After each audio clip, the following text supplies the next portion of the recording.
Hello, God bless from Up Ministries. It's me, Dick Jr. I am coming to you today to read you Nahum chapter 3. This is the last chapter in Nahum. So then we're going to go into Habakkuk. Okay? So I prayed and I asked God to help me to speak with you today before I started this video. And I suggest that any time you place yourself in God's Word, that you, like me, ask Him for knowledge, wisdom, and understanding. Okay? And He's going to give them to you. Not just my promise. That's His promise. Contained in here. You can find it. Well, it's in more than one place, and said more than once. But He doesn't want us to be in the dark concerning His Word. That's the purpose. He's going to give us understanding and knowledge concerning this because He wants us to get it. He wants us to understand this. He wants us to understand His perfect plan of salvation through Jesus Christ. Okay, so those things being said, I'm going to go ahead and get started here in Nahum chapter 3. Okay, woe to the bloody city, completely full of lies and pillage. Her prey never departs. The noise of the whip, the noise of the rattling of the wheel, galloping horses and bounding chariots, horsemen charging, swords flashing, spears gleaming, many slain, a mass of corpses, and countless dead bodies. They stumble over the dead bodies. All because of the many harlotries of the harlot, the charming one, the mistress of sorceries, who sells nations by her harlotries and families by her sorceries. Behold, I am against you, declares the Lord of hosts.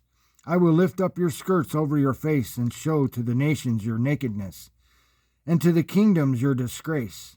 I will throw filth on you and make you vile and set you up as a spectacle. And it will come about that all who see you will shrink from you and say, Nineveh is devastated. Who will grieve for her? Where will I seek comforters for you? Are you better than Ammon, which was situated by the waters of the Nile, with water surrounding her, whose rampart was the sea, whose wall consisted of the sea? Ethiopia was her might, and Egypt too, without limits. Put and Lubim were among her helpers. Yet she became an exile. She went into captivity. Also her small children were dashed to pieces at the head of every street. They cast lots for her honorable men, and all her great men were bound with fetters. Anyway, I'm going to go on. You too will become drunk. You will be hidden. You too will search for a refuge from the enemy. That verse 10 where it says, also her children were dashed to pieces at the head of every street.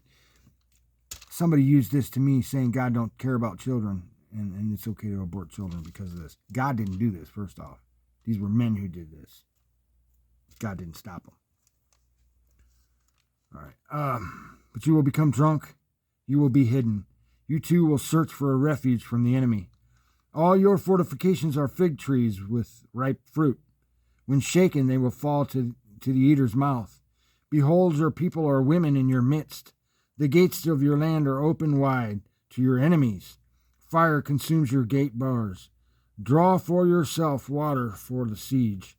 Strengthen your fortifications. Go into the clay and tread the mortar. Take hold of the brick mold.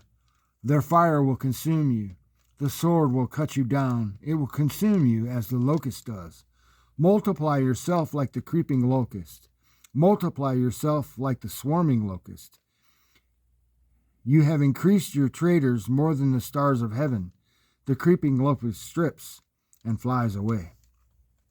The guardsmen are like swarming locusts.